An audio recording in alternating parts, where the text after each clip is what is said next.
We all know Adobe Illustrator is massively overpriced. I mean, some of the subscriptions are like 20 something pound a month. But I mean, that's ridiculous money when you add it up over the years. And if you are planning on making a pattern design company, then that's like years of subscription fees. It's madness.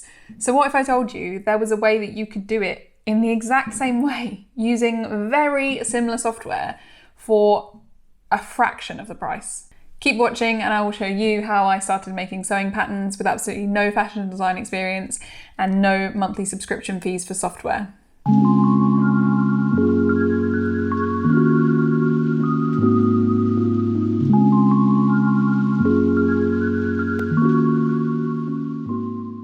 Hi, if you're new here, my name is Taylor Faye and I post sewing inspiration, how-to videos, sewing vlogs, and even videos on sewing fashion history. And it'd be great if you could hit the subscribe button. It really helps support a small channel like mine to keep doing what I'm doing.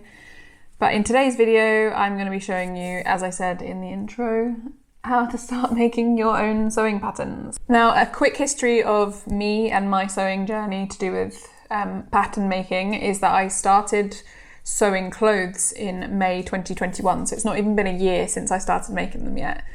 For months and months, I bought commercial patterns and sort of indie patterns, which is great. I learned a lot. However, I always thought that making my own patterns was completely out of my reach. I thought I had to have gone to fashion school, I had to know how to draw, I had to be a good graphic designer, and I had to pay silly subscription fees for Adobe Illustrator. And I'm here to tell you that I was completely wrong. And I'm going to show you how to do it too. Now, I'm going to be real with you. I'm not telling you that this won't cost you anything. It has cost me a small amount of money as a kind of initial investment. Now, it is a fraction of the price of what it would cost for you to pay for a yearly subscription of Adobe Illustrator. And there's a couple of other things that do cost money, which I will talk about. But again, nowhere near as much as if you were subscribing to Adobe. The software I'm referring to is called Affinity Designer, and it costs £40 as a one-off payment. You pay it, it belongs to you, and every update that they put out is free. So if you think about that, that's 2 months worth of Adobe Illustrator. You would only get 2 months for the same price, whereas this lasts forever, unlimited updates, and I promise you, it does almost everything that Adobe Illustrator does. Affinity Designer changed my pattern making game, and it can change yours too. It took me a bit of determination to learn, but when I got there, I've not looked back. And I'm currently making my third sewing pattern, and I plan to keep going in the future. Okay, so first of all, you're going to want to purchase the software. So it's totally fine if you want to watch this whole video before you kind of decide to buy it, but I'm going to be putting this first in my list because you won't be able to go any further without purchasing it. I also want to stress that I'm in no way affiliated with Affinity Designer. I just think this software is extremely good value for money. So you want to head over to affinity.serif.com, and then in the top left corner you want to click on Designer. Now, when you get to that page, feel free to have a scroll down. It will give you like the details of the program or the feature that it has. And when you're ready, you want to go ahead and click the Buy Now button in the top right-hand corner. Now, they do offer a free trial, so I would urge you to do that. I think it's 30 days. I can't remember exactly. And I'm pretty sure you don't have to give your card details, which is great. So it won't just charge you.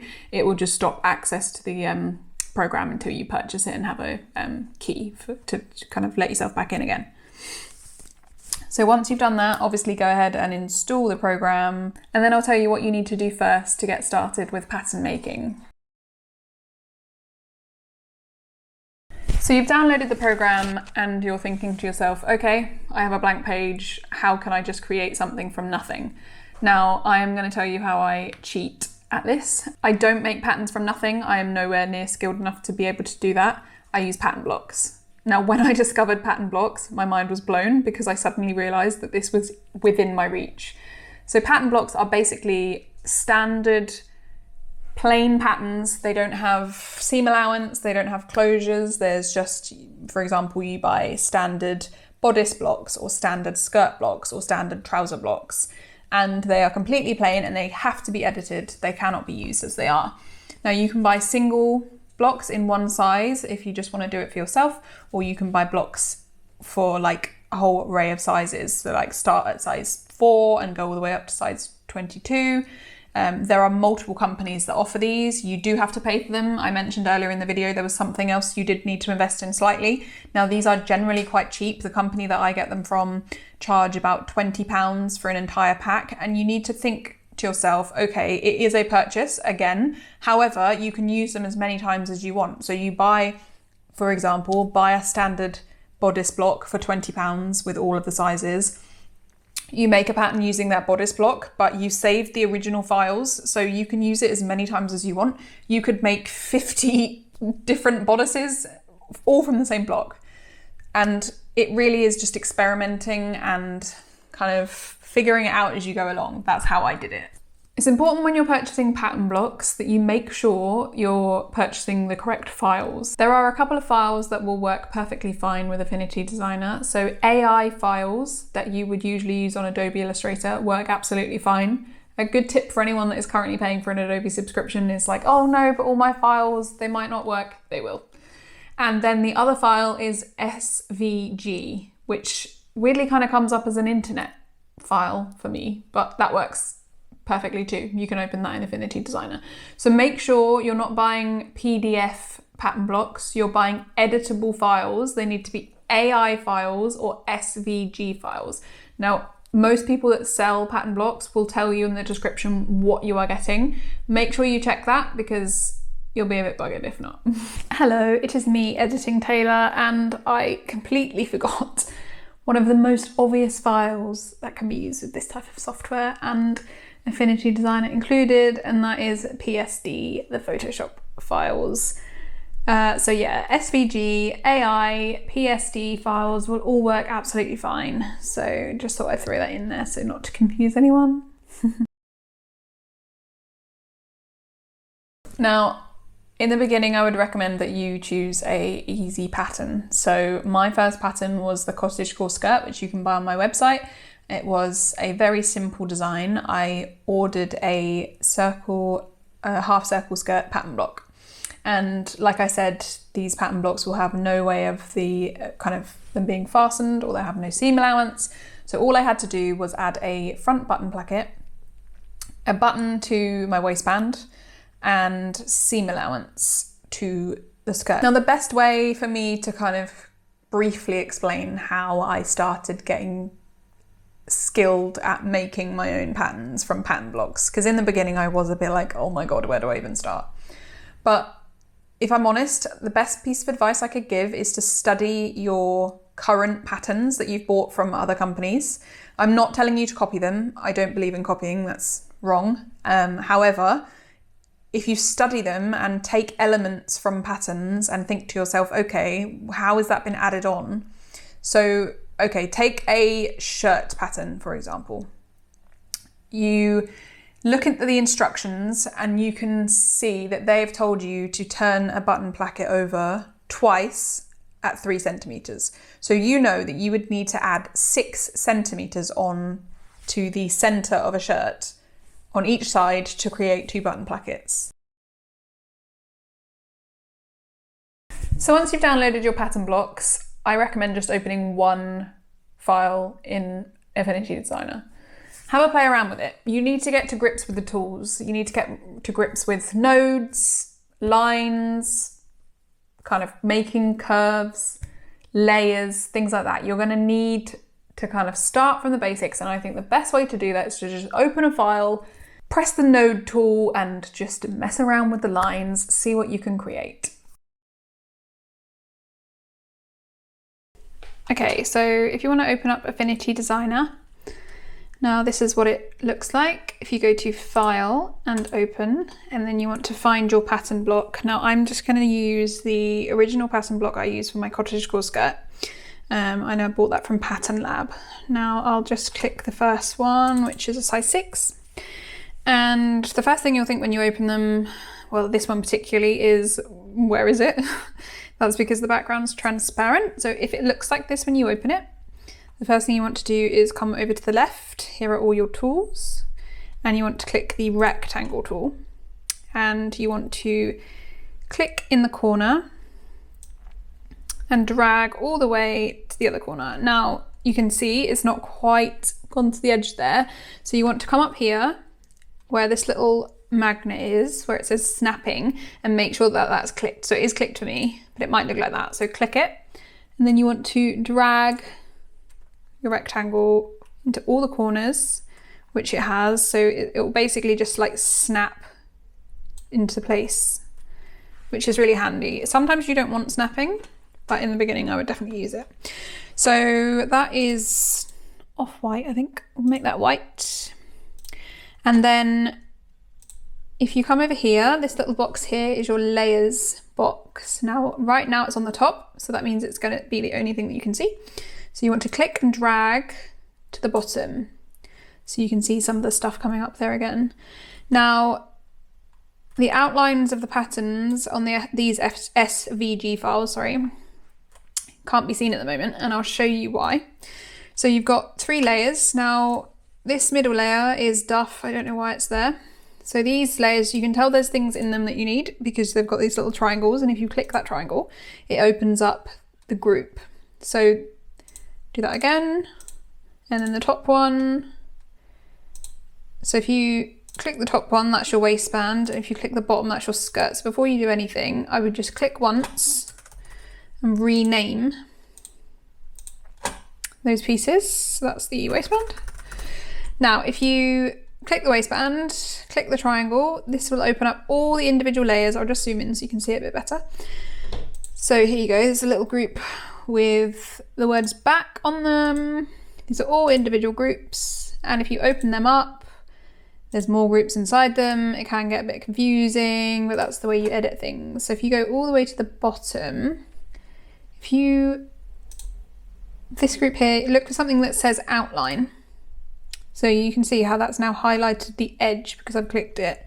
And if you come over here to appearance, the reason we're not seeing the outside line is because there is no stroke. So if you click twice on there, and I'm going to put 3 just to make it seen. Usually I would use 1. And there you go, there's your outline. I'll just keep it on here for now so it's easier to see, but basically, so now you'll click on your outline again. So I would just put main waistband outline. And then you want to click on this little node tool. Now this is going to be your friend as you start to play around. So if you see all the corners here, those are nodes, and those are what join lines together.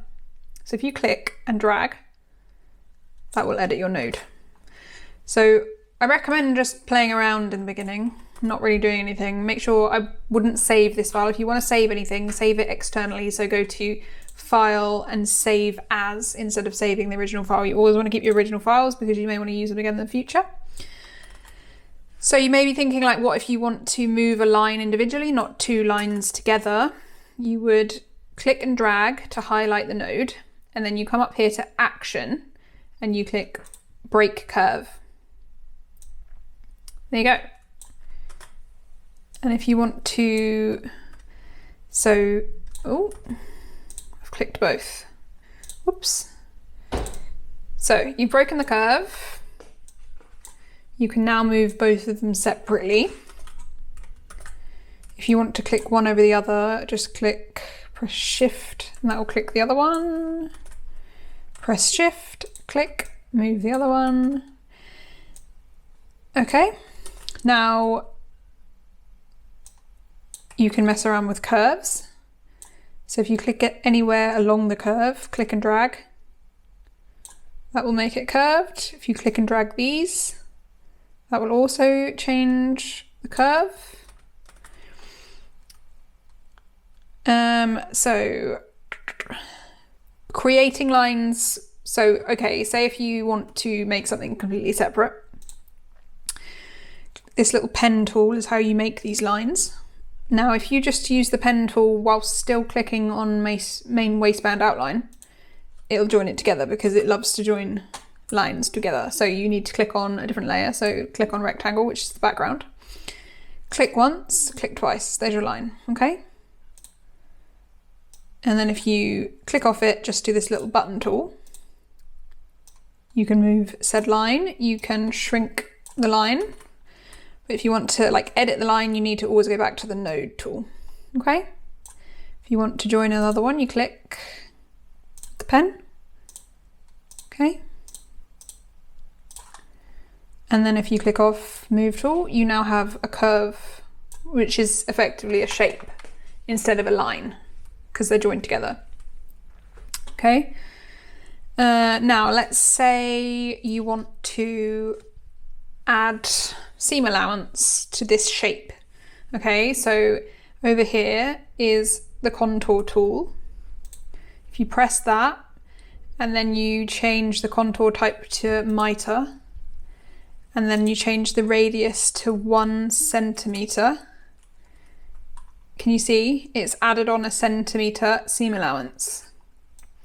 Now in order to keep that, you need to press bake appearance and then it will stay like that. If you don't bake the appearance, then it won't stay. I recommend, however, in the beginning, duplicating a layer. So if we click on here, press Ctrl J, that will duplicate the layer. So then you have one to fall back on if you go wrong. Click on contour tool, click on mitre, and then 1 centimetre. So there you go, and you press that, come off it. So now you have your cut line and your sew line. So that's quite handy to keep on for when you sew your patterns. Okay, so that's kind of the basics. I recommend just fiddling around before you properly try and do anything fancy. Say if you know you want to add, just quickly, so for example, you want to add a button placket to something. I'm just going to use this line as an example. So go to the main waistband outline. You want to highlight these, oh, whoops, click on nodes. No, I'm on the wrong layer, right. I've clicked on nodes, click on main waistband, highlight those nodes, break the curve so they're separate, and then click on the one that you want to move, which will be the middle one, and then click on the move tool. Okay, so if you click on there and press shift, it will move it in a straight line for you either way. Okay, you can't just go off anywhere. And if you keep an eye on this area here, so at the moment this is in pixels. If you want to use centimeters or millimeters, you click off the main artboard, go to document setup, and see where it says here document units, go to pixels, change that to centimeters. You can do inches or millimeters, whatever works best for your brain. So I'm going to go click back on the main waistband outline, go to move, and then I'm going to press shift, and I'm going to go across. Can you see the X at the bottom right hand corner going up?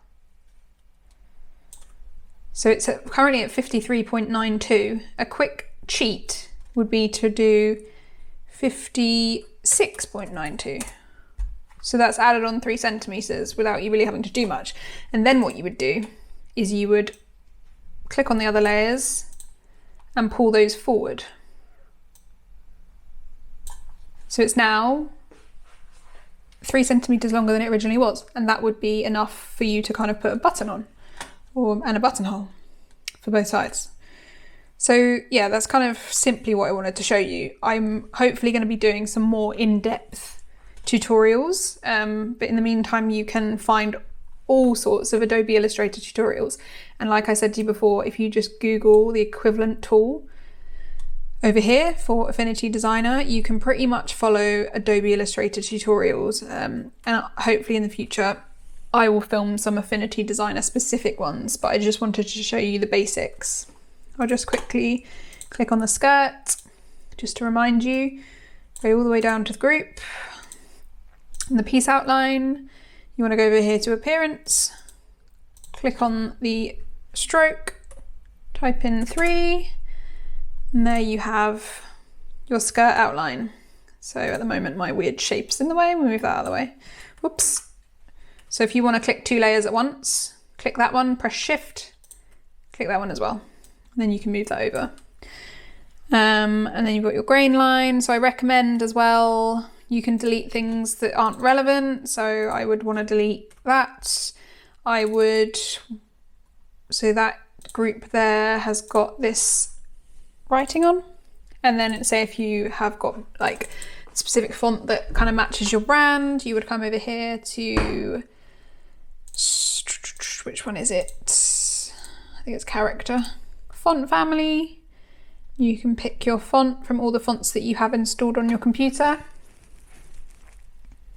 You can upload any font that you find online, install it to your computer, and it will automatically be in Affinity Designer when you open it up. Okay.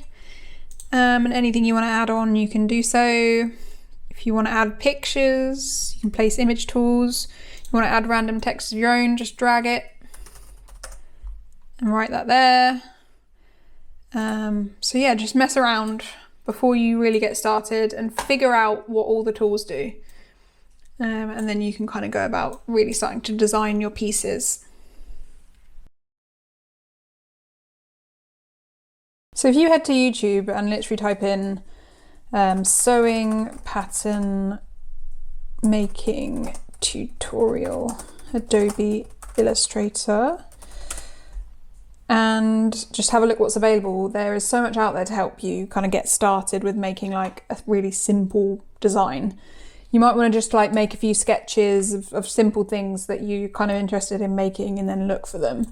So just off the bat, you've got drafting the dress block sewing pattern with Adobe Illustrator, making the perfect basic tee, pattern making with Adobe Illustrator, that's from Lauren Johnson, creating patterns in Adobe Illustrator and free pattern from Lydia Naomi, how to digitize your sewing patterns using Adobe. So even if you didn't want to do pattern blocks, you could make the sort of draft them yourself physically and then kind of get them onto Affinity Designer and edit them from there. But I do just want to show you Pattern Lab. I'm going to mention them because they have helped me a great deal since I've started. They literally can do like to start to finish tutorials on how to show you how to make things. So let me just find an example. So here, full and semicircle stretch dress pattern making tutorial. Like he'll show you his block that you can buy from their website and show you exactly what you need to do from start to finish to get it ready to use. So he'll add all the seam allowances, he'll add all the closures, everything, and show you from start to finish. And you can start to learn how to do these specific things and then obviously later use them in your own designs. So he's got like a square neckline, side split, lantern sleeve pattern tutorial. He's got more simple ones as well, just like adding seam allowance, basic wrap dress. So then he would show how to do like a V-neck. And yeah, so places like this are invaluable when it comes to teaching yourself how to do this. I mean, I've probably spent hours watching his videos and just learning, so I can put it into practice myself. So that is kind of the gist of it all, really. I wanted this video to be an introduction to how I do things. There was no way I could fit everything from start to finish, like my whole journey, how far I've got now. Like I can't teach you all of the specifics in an introduction video. But depending on how kind of well this is received, then I would definitely consider making specific videos showing you how to do individual things. I was thinking as well, like once you've finished your pattern, you may want to learn how to put those onto A4 pages, you know, where people print them out on their A4 printer and they have to stick the pages together. There's quite a knack to that. So I could do a video on that specifically. All sorts of other like individual things. I could maybe even do one where I make a pattern from start to finish as like a follow-on. Let me know what you would be interested in. So I'll leave the video there for today. Please like and subscribe. Please comment if you have anything you want to request or you want to ask any questions. I'll be happy to reply to you. Thanks for watching. I hope you have a great week and I'll see you soon.